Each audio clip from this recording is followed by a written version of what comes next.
Fala galera, tudo bem? Meu nome é Rafael Leal, eu sou diretor de formação da UJS Brasil, tenho ajudado na construção dos cursos da Escola Castro Alves, que muitos de vocês têm acompanhado nessa quarentena, e a gente está fazendo agora um curso Entenda o Fascismo para ser um antifascista, e a gente pensou em trazer uma série de 4 filmes para explicar melhor o fascismo e o nazismo. Porque a gente sabe que o cinema é uma linguagem que ajuda a gente a elucidar muitas coisas da época, dos fatos históricos e dos acontecimentos. Então a gente trouxe essa série para ser um complemento ao curso.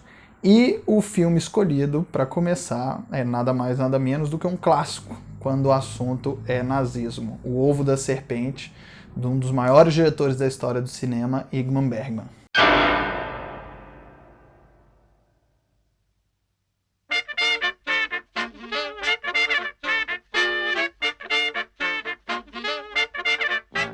E nós escolhemos filmes que vão para além da descrição do fato histórico, né? A gente quer ir um pouco mais a fundo, tentar entender as motivações históricas, psicossociais que levaram à imersão desse fenômeno situado na década de 20 e 30 na Europa, que se repete hoje, né, com suas feições e suas diferenças, que a gente vai ver profundamente nesse curso, né? Então, a gente vai evitar os filmes mais históricos, né, que contam os fatos históricos, e pegar alguns filmes que tentam abordar dimensões que vão mais a fundo sobre este fenômeno social. E O Ovo da Serpente, eu acho que é um dos filmes que faz isso de maneira mais brilhante. E por que eu acho que O Ovo da Serpente é o filme mais brilhante quando se trata sobre nazismo?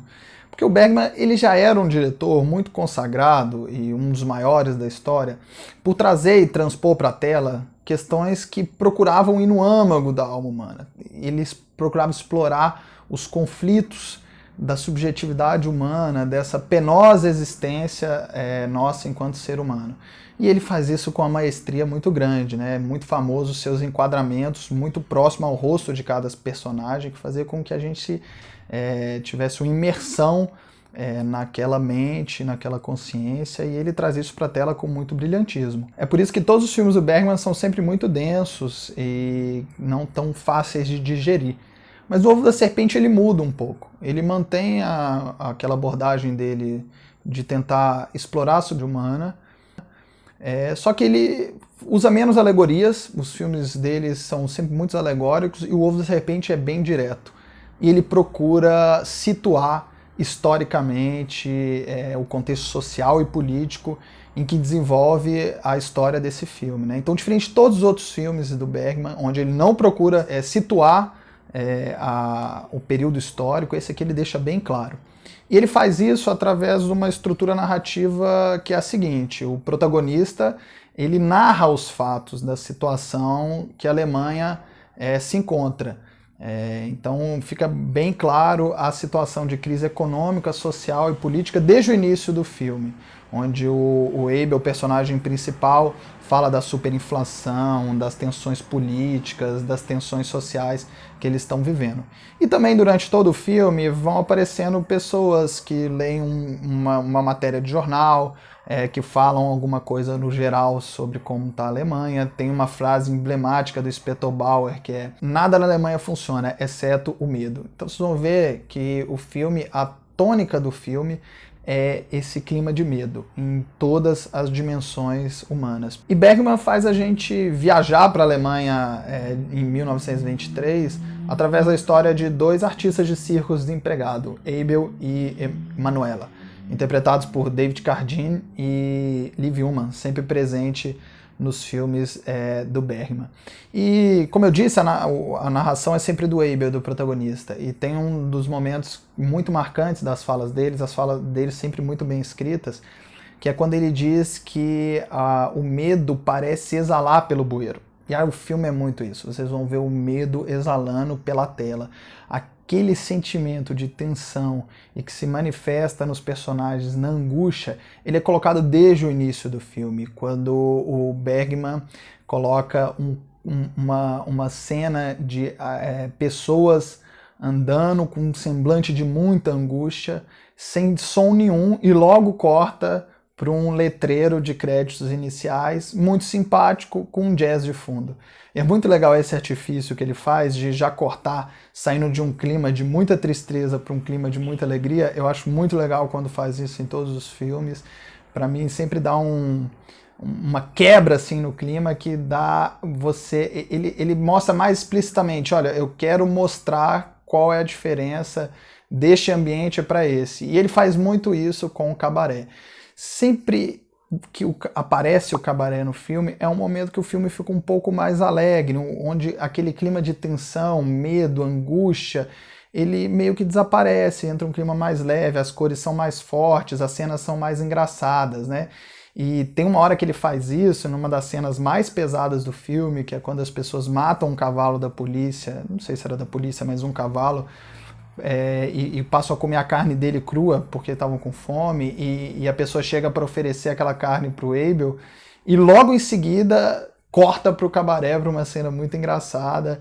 Ou seja, o cabaré é o único lugar onde as pessoas conseguem aliviar sua tensão, conseguem ter um momento de felicidade, né? Então acho que o Bergman traz esse recado também para demonstrar a dimensão da degradação moral, social, das múltiplas crises que a Alemanha de 1923 estava vivendo. Então vocês vão poder ver nesse filme, e o Bergman talvez deixe isso, porque ele foi uma pessoa seduzida pelo nazista, né? Ele coloca isso na autobiografia dele, que durante a juventude ele foi um apoiador do Hitler. Ele diz que ele sofreu com as derrotas e comemorou as vitórias da Alemanha nazista, na época que ele morou na Alemanha, e ele se arrepende depois profundamente, e ele deixa isso na sua autobiografia, e ele procura deixar uma obra como O Ovo da Serpente, que é uma obra que a gente consegue identificar, né? É a melhor reconstrução do que pode ser uma sociedade com terreno fértil para o fascismo. Ele deixa de fato o ovo da serpente, que é aquele ovo com uma membrana fina, que você consegue ver a serpente através dele, né? Ou seja, você consegue saber que está para eclodir, que está para nascer a serpente, que no caso, né, na literatura sempre representa algo perverso, né? Então, esse filme, acho que o Bergman, como maneira de autocrítica, ele quis deixar uma obra cinematográfica que nos avisasse, olha, essas são as condições de uma sociedade fraturada, de uma sociedade dominada pelo medo, de uma sociedade onde as pessoas não têm uma possibilidade de pensar num futuro, onde as pessoas encontram somente seu refúgio em ambientes que não constroem uma saída coletiva para aquele problema, né? Seja nos sindicatos, em locais de organização do povo para poder sair daquela crise, mas não. Ele mostra qual é o ambiente, né? Uma população atônita que não consegue tomar rédeas e talvez tentar escrever o seu futuro. Nesse ambiente, qualquer discurso de um salvador, de identificando um inimigo, um povo que seja inimigo, interno para todos os problemas que eles estão vivendo, aquilo é um terreno muito fértil para esse tipo de discurso. Então talvez o Bergman tenha deixado essa obra para dizer para a gente, olha, essas são as condições, este é o ovo da serpente. Quando vocês identificarem uma sociedade com essas características, vocês podem saber que ela está fértil para determinados tipos de discursos e de ideologias e está possibilitada de se mobilizar para implementar esses discursos, né? Então talvez essa é a contribuição que o Bergman deixa pra gente de maneira magistral no Ovo da Serpente. Olha, e se você não viu o filme, vai lá ver, porque agora eu queria trazer um pouco da minha interpretação sobre a última cena. Se você já viu, fica aqui com a gente, porque eu acho que essa cena vale a gente trocar uma ideia.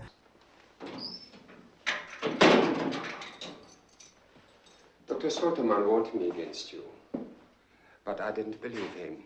É uma das cenas mais brilhantes do cinema, e eu tenho uma interpretação que eu acho que essa cena, e esse filme como um todo, eles destoam um pouco do que é a visão geral do Bergman sobre o ser humano. O Bergman tem uma visão muito essencializada sobre o ser humano. Ele acredita que existe um mal, e aí, gente, eu discordar da visão do Bergman não quer dizer que eu acho os filmes dele ruins, pelo contrário. mas ele acha que existe um mal incutido em cada pessoa e que esse mal é liberado, né, quando, ou seja, em fenômenos históricos, em conflitos subjetivos, enfim. E ele, aqui nessa cena, tanto no filme, eu acho que ele contradiz o que ele está dizendo. Mas essa cena, que é uma perfeição de enquadramento, de atuação, de edição, de fotografia, de tudo, e traz muita análise sociológica, política, etc. e tal. O cientista, o Dr. Vergros, ele encontra o Abel e começa a mostrar os experimentos que eles faziam ali, né? São vários experimentos que as pessoas são colocadas em situações de estresse muito grande, estresse, de perda de defesa social, de angústia, de medo e etc e tal. E todas essas pessoas têm uma reação muito agressiva, né? Uma reação muito, por exemplo, a jovem, considerada uma pessoa de bem, né? Uma pessoa que não faria nenhuma atrocidade, ela é colocada para cuidar de uma criança com tumor cerebral que não para de chorar um minuto. E a jovem, ela depois de 30 horas naquele quarto trancado, ela vai lá e mata o bebê por asfixia com o travesseiro. Então ele quer mostrar ali para falar o seguinte, olha, existe uma natureza perversa no ser humano. E uma revolução irá acontecer, isso é o cientista dizendo, uma revolução irá acontecer. Uma revolução que fará e criará uma nova sociedade, baseada num juízo real sobre a natureza do homem. Uma sociedade não mais baseada naquele juízo romântico de que todo homem é bom por natureza e a sociedade que o corrompe. Mas não, uma sociedade que se baseará num juízo da natureza real do ser humano, que para ele é a natureza perversa, é a natureza da maldade. E que essa nova sociedade conseguirá identificar aqueles seres humanos que reproduzem ou são mais simbólicos da maldade, aqueles que podem produzir forças construtivas, né?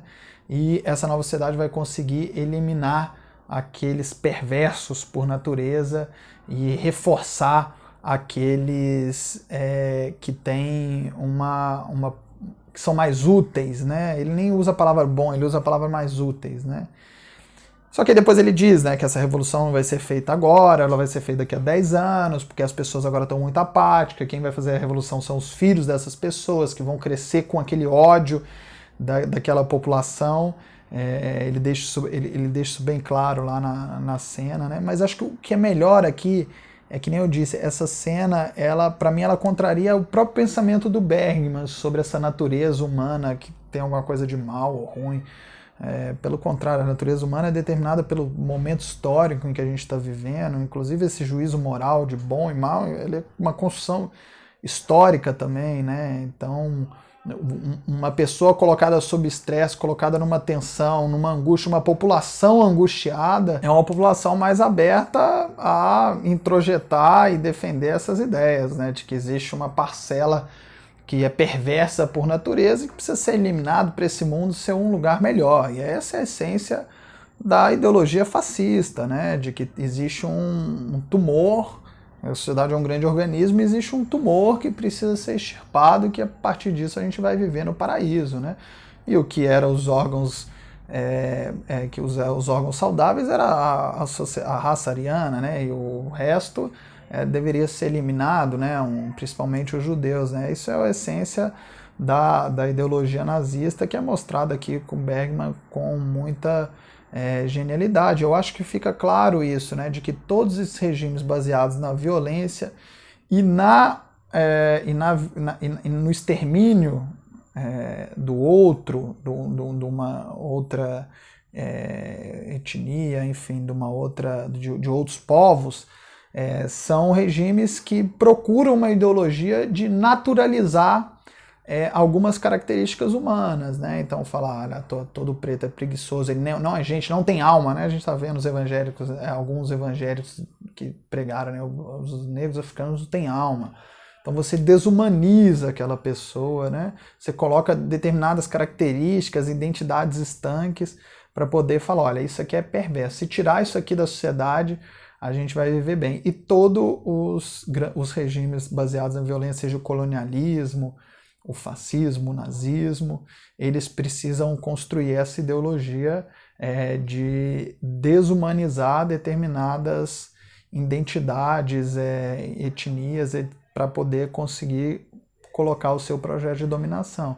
Acho que por isso que a gente tem que sempre entender os processos históricos e o comportamento humano, não através de essências ou de naturalização, porque é isso que os regimes violentos, esses regimes sempre fizeram, foi naturalizar determinadas características humanas. Nós devemos desnaturalizar, entender o ser humano como produto da sua história, como produto do curso da história, como sujeitos históricos, não como sujeitos essencializados, definidos por uma essência, né?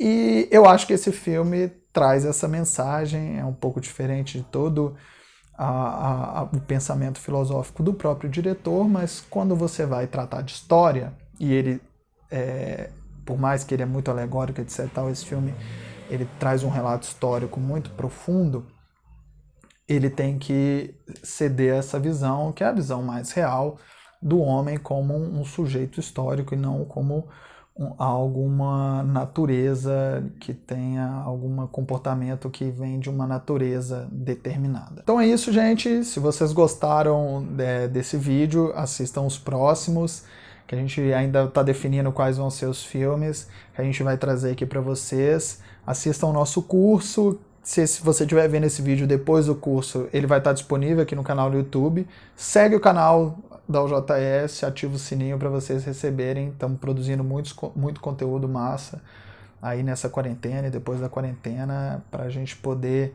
ter pelo menos uma dimensão da realidade de todos os seus de todas as suas nuances que a permeiam. É isso, valeu, um abraço. Was a colossal fiasco. Hitler and his gang underrated the strength of the German democracy. Goodbye, Rosenberg.